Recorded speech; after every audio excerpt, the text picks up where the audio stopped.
Bière brune, c'est la dernière de l'année. Côté café chocolat.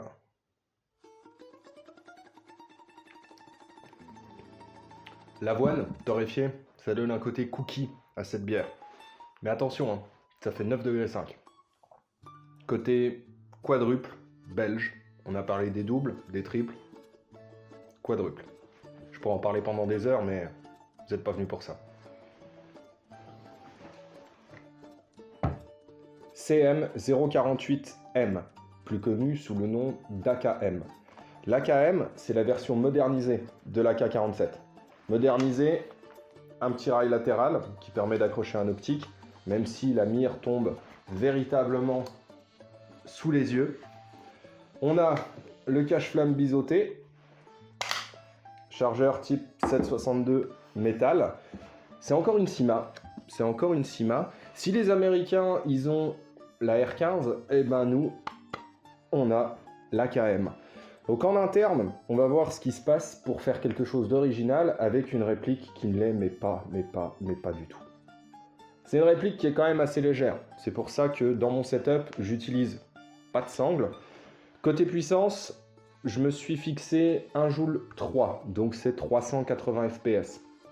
En interne, les engrenages ont été choisis 16.1 pour permettre une bonne cadence, une bonne réactivité, malgré la puissance un petit peu élevée. C'est pas une réplique qui est bloquée en semi, parce que je la change assez régulièrement pour retomber à 350 fps, 1 joule, pour pouvoir jouer un petit peu partout. C'est véritablement une réplique qui est très polyvalente, vraiment polyvalente, parce qu'avec son canon moyen, on va pouvoir avoir une très bonne portée, très bonne précision, même si les canons courts n'ont absolument pas à rougir, on le verra dans une prochaine vidéo. Ça me permet, moi, de pouvoir jouer à la fois en forêt et en CQB. Côté finition, on est sur quelque chose qui n'a pas de jeu. C'est la version bois. Le bois a été retravaillé, donc poncé à blanc. Il faut savoir que CIMA, c'est pas du bois de cagette, comme on peut le lire assez souvent. C'est du bois qui est quand même très résistant, on peut le teindre. Donc ici, c'est brou de noix, huile de lin qui permettent d'avoir justement la teinte désirée, qui est assez sombre. Moi, j'aime bien ce type de couleur. Normalement, on peut aussi, mais ça va se faire très rapidement, vieillir toutes les parties métalliques, mais la peinture va se rayer au fur et à mesure des parties, ce qui est quand même nettement plus agréable. Et avoir comme ça une réplique qui fait un petit peu côté champ de bataille. C'est ça qui est intéressant. Les engrenages, c'est du 16.1. 16.1, ça permet d'avoir une bonne cadence et à la fois une bonne réactivité, avec un ressort qui développe quand même 380 fps. Comme je l'ai dit, c'est une réplique qui n'est pas bloquée en semi. Voilà. Je fais des petites rafales avec. Nous, on est une association où les règles, on est là pour jouer. On joue en forêt, très souvent, quasi exclusivement c'est de la forêt. Donc du coup, voilà, nous, on peut utiliser des puissances qui, pour certains, vont être un peu abusées pour du full. J'ai pas envie de créer de drama, c'est pas le but. Mais simplement, voilà, nous, en forêt, 380 fps, de la petite rafale, ça fonctionne parfaitement. On verra tout à l'heure sur les tests de tir. La vidéo va être assez courte, l'upgrade est vraiment simple. C'est un mix CNC Production avec du SHS, donc qui permet bonne cadence, bonne réactivité. Le montage S-Up et le canon moyen permet de shooter de la 0.30. Bon, aujourd'hui, honnêtement, je suis venu pour pouvoir tirer quelques billes dans la forêt, tranquillou, avant d'aller justement au Nouvel An. J'espère que ça se passera bien pour vous, faites attention au couvre-feu.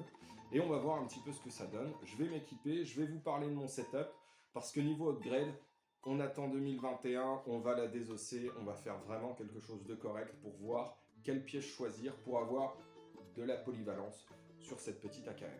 Voilà, me voilà équipé. C'est quelque chose de très simple qui coûte quasi rien. Un chest rig, voilà, qui permet d'emporter 1, 2, 3 chargeurs de 7,62 ou de 5,45, ça dépend ce que vous avez.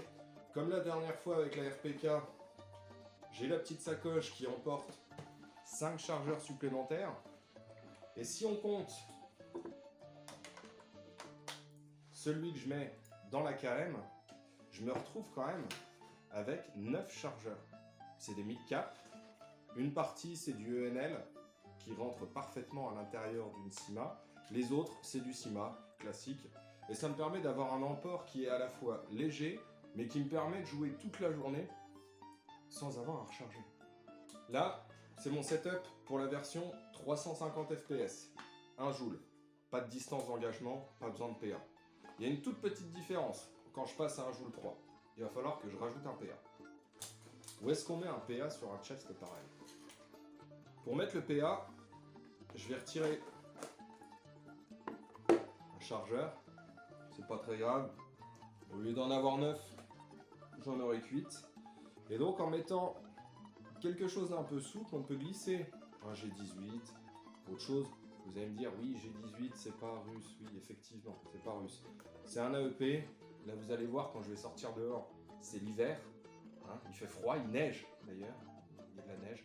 Donc simplement, voilà, j'ai pas de problème avec ça. Du coup, hop, j'ai ma petite AK. Et ensuite, j'ai mon G18. C'est pas facile de retirer le G18. Donc du coup, il faut pas se mettre dans des situations qui nécessitent voilà, du tir réflexe ou choses comme ça. En jouant intelligemment, on peut entrer dans un bâtiment, on prend l'AKM, on prend le G18. Généralement, vous allez forcément remarquer, je porte que des lunettes. J'ai pas de protection au niveau du bas du visage. Je n'encourage personne à faire comme moi. Simplement, je ne me mets jamais en danger. C'est très rare que je capture des positions qui sont dans un espace très confiné. Mais si je dois quand même le faire, le fait de ne pas avoir de sangle me permet d'attraper la réplique au niveau du chargeur, de la poser au niveau de mon visage et d'avancer avec une réplique de poing. Ça me protège les dents. Vous aurez peut-être remarqué, les poches sont toutes fermées sauf une. Parce qu'en fait, la poche qui est ici me permet de recharger rapidement. Et pour éviter que mon magasin tombe, il y a de la chambre à air dessus qui me permet d'avoir une légère rétention et mon chargeur ne tombe pas pour pouvoir faire des rechargements assez rapides. De toute manière, je réorganise mon chest à chaque fois que j'ai changé de magasin. Je le remets dans un coin tranquillement et ça me permet de pouvoir réorganiser en fait avec la réserve de 5 chargeurs que j'ai ici, mon chest rig et toujours en avoir un et finalement à portée de main. Voilà. Les Vosges. Là-bas, c'est 60 mètres. Et voilà la cible. Allez, on shoot.